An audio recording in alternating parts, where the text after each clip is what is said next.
Why, Marvel? Why would you do this? The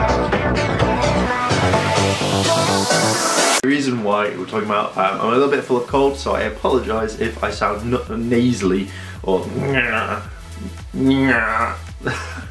okay, the reason why we're talking about is because as much as us all wanted, and I've been saying this for such a long time, since Amazing Spider-Man 1, that Spider-Man needs to join the Avengers at some point, and every single fan really wants this.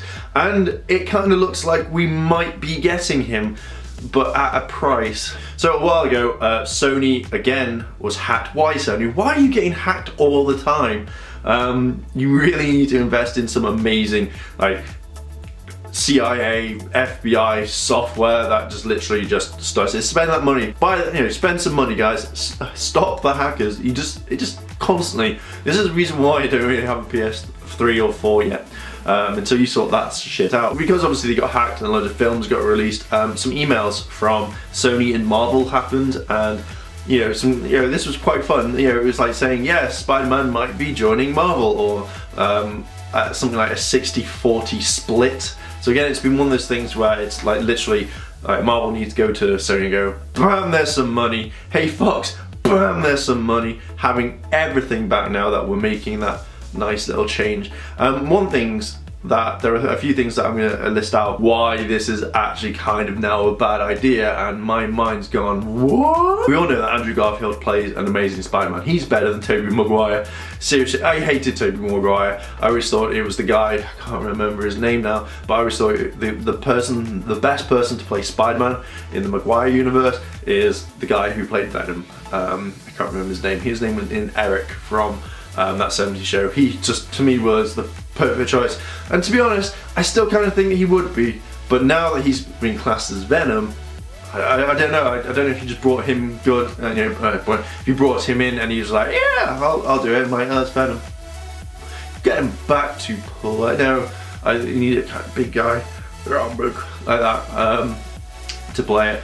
So, moving on, back to it. Some of the key points that these emails were, was that if Marvel got Spider-Man, then we would just lose Andrew. And I'm like, what? No, that's God, no. My battery died, so if the angles change, it's because I had to take the camera off the tripod. But I don't know, this is always the thing that's in my mind, is, I'm digressing, but we're gonna move back, is that any of my photography friends or video friends, when the battery dies and you take that, do you think it's like a trap from Ghostbusters? Because I think that, I imagine it, new one in and I go away. That's how I kind of think my camera is. It's a Ghostbusters trap. Who you gonna call? Okay, so these are the key points from the emails that were leaked. So the first one is, and I hate it, I hate the fact they're doing this, Andrew Garfield will be replaced. He will no longer be Spider-Man. And anything that he has done in 1 and 2, wiped clean. Really? I mean, come on, seriously. Why would you have this? Because he has done amazing Spider-Man. He has done amazingly, he has done great. He has done stuff, he made Spider-Man. He made me want to go watch this, the first one and the second one. And he is, to me, a really, really good Spider-Man. And I think he's from Chester. So, not that at all, or the Cheshire region, should we say. But to me, he is Spider-Man. I can't really see anyone else playing Spider-Man apart from the guy who played Venom, but he cannot be Spider-Man, and I want him to be Spider-Man. Oh, God damn it! Taper something Jr., I think? I don't know, either way. If they do this, this is a huge mistake, because having everything that they've worked on, the character build between him and Gwen Stacy, and then leading into this, and then the other little films that they're doing, everything would be wiped clean. No, just literally, don't do a DC, and this is what I was talking about before, where you set up, say, this is the DC thing, you set up Stephen Amell, you set up the guy who plays the Flash, and they are amazing at it. They bring life to the character, and I couldn't really see anyone else playing those characters. And again, like, DC were like, no, the TV universe does not belong in this universe, rah rah rah, out the way. No, just, you want them in the films because then you bring a whole new audience. You bring the TV audience and everyone who likes it to this new person, and I guarantee you there's a lot of people who like these guys, and then you bring them into your film because they will go see it and you'll never have a lot of promotion about it.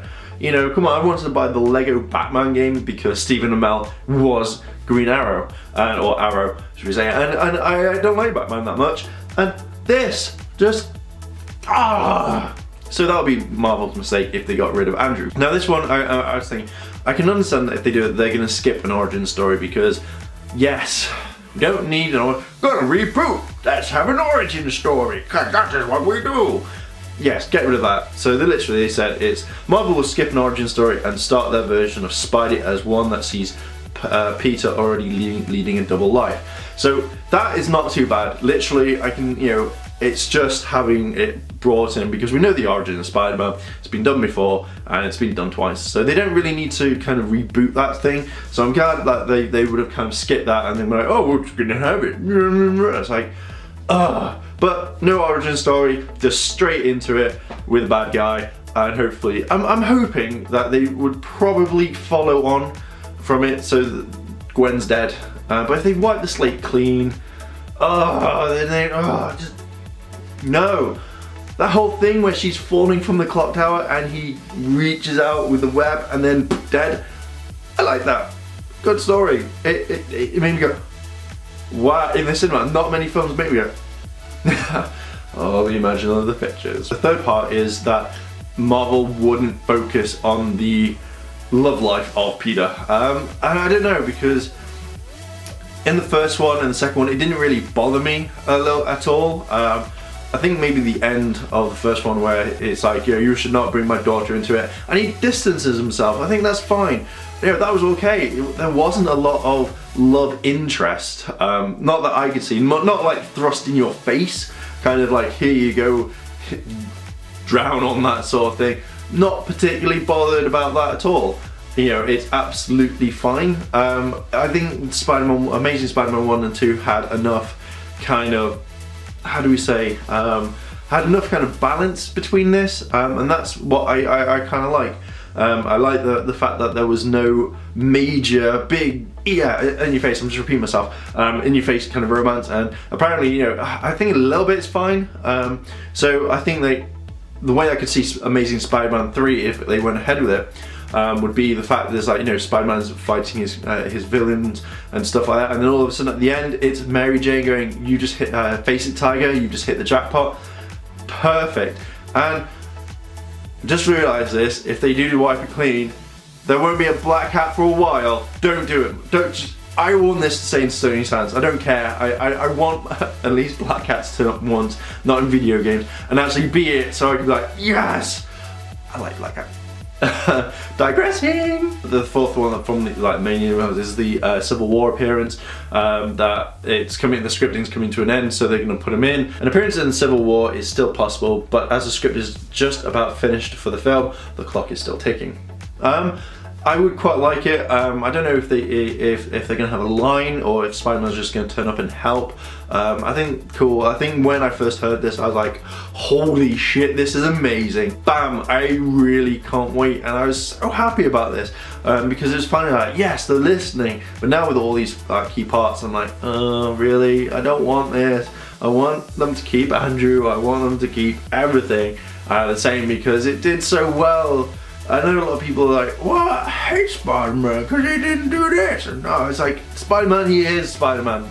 You know, I don't know, it feels more natural that he is this character. I didn't realise that Sony, like, Pictures or Studios, whatever they are, was kind of not in financial debt or anything, or financially down, but when they saw the results of the Spider-Man 2, Amazing Spider-Man 2, I kind of see Marvel coming in saying, look, you know, we'll give you some money to help this, but we want part of it, hence why the 60-40 thing. So I kind of see what they're doing that way and be like, yeah, no problem. I thought the film was good, but after seeing, like, if you look sort of like, I can't remember what other Marvel film was out at the time, but it was it was X-Men, it was done by Fox. X-Men did a lot better, where Spider-Man did okay, but not what I think Sony wanted. So I'm kind of thinking that's the reason why they're going ahead on this. I think that's kind of it. I was reading over the other stories as well quite briefly, and I don't know. having this, I kind of think, yeah, I want Spider-Man to be, and to be honest, I want all the characters, you know, into the Marvel thing as they are, not like, oh, these are brand new people, because you spend so much time and effort and money and stuff making sure that they are the face of that character. Like, again, I can't really picture anyone else as Wolverine because of Hugh Jackman, but obviously as Hugh Jackman gets older, you might not be able to play the part that well. But you know, there's sort of things that when you need time to invest. Again, like, you know, Iron Man, I couldn't think of anyone else as Tony Stark, or any of these other characters, even like Captain America, things like that. Like, it kind of makes me go, if they're replaced, again, someone else could be a lot better and take their role, and then you're like, oh, okay, yeah, they did a better job than the previous one. But again, it's the thing. I know at the moment he is not really in it. He's not going to be introduced, but there is a possibility that if this goes ahead, Spider-Man will change faces again, and we'll lose a lot of good storyline. I don't know, it just seems that if you do too many changes, you kind of think, the film's not that good. I don't know, that's just how I kind of like thought about it. So there are my opinions, classic, and you know, you always get those sorts of people. You get a yay and a nay, and I kind of think I'm on the fence, because I know that they probably add a lot more stuff. If they just literally just remade the game, didn't put any extra things in apart from one thing, and that is at the very Civil War, you know, a whole fresh new face, everything erased from its past, from the previous, and it's straight into action, no origin story or anything like that. So let me know down below in the comments if you've liked this video. Like, favorite, comment and subscribe, and as always guys, thanks for watching, and I'll see you in a bit.